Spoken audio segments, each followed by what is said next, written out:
Hi, my name is Brenda Zuccaro, and I was wondering if you have ever thought about where you came from, where your grandparents came from, where your great grandparents came from. Most of us might know our parents or our great grandparents, but we might not know further back from there. Where did they come from? What countries did they come from? Where did they live? How did they live? Your family genealogy is an excellent way to learn about where you came from and learn about your family's past. The first place to start is with any living relatives that you might have. Your parents, your grandparents, great-grandparents especially if they're still alive. They're a great place to start. Any aunts and uncles are also good resources to get information on the books and started. You want to gather information about birthdays, anniversaries, any dates that they can happen to remember, even if it's about around times. Anything will help. Names, places where people lived, and then try to just let them talk. They're going to tell a story. They're going to tell stories about when they met their spouse and what their brother or sister did to them when they were little. And those are interesting stories to have in a family tree. They will become part of your record. I would highly recommend that you videotape or audio tape them as they talk, because then you can save it for later and take notes on it and just sit and talk to them. They love to tell their stories. After you get that done, the next thing to do is going to be to organize that all into a database. You can do it by hand and create a tree, just like a tree, starting with you and branches out to your parents and their parents, etc.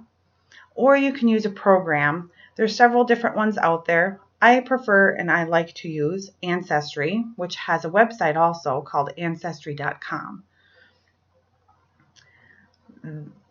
They can store your tree, any photos you might have, any of those stories that you picked up, and any documents that you might find that pertain to that person. They're a really good way to store the information digitally in your computer.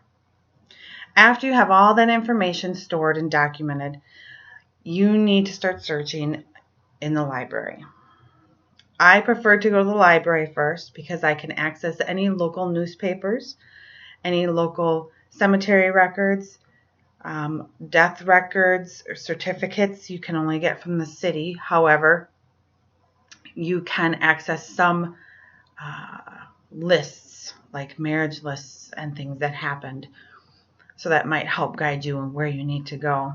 Certain libraries have certain information. Some of the bigger libraries also, you have access to the census records, so you can access them for free on a microfiche. They are being slowly put into a database. Ancestry.com does have access to all the census records online if you pay for membership. It's pretty slick. And they also have access to lots of other records, such as military records, birth and death notifications.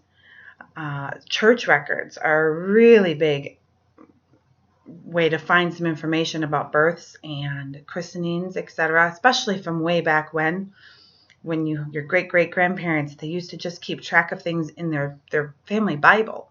So if you have a family Bible laying around, look in the front and see if there's any birthdays in there. That's where they used to keep track of who was born and when.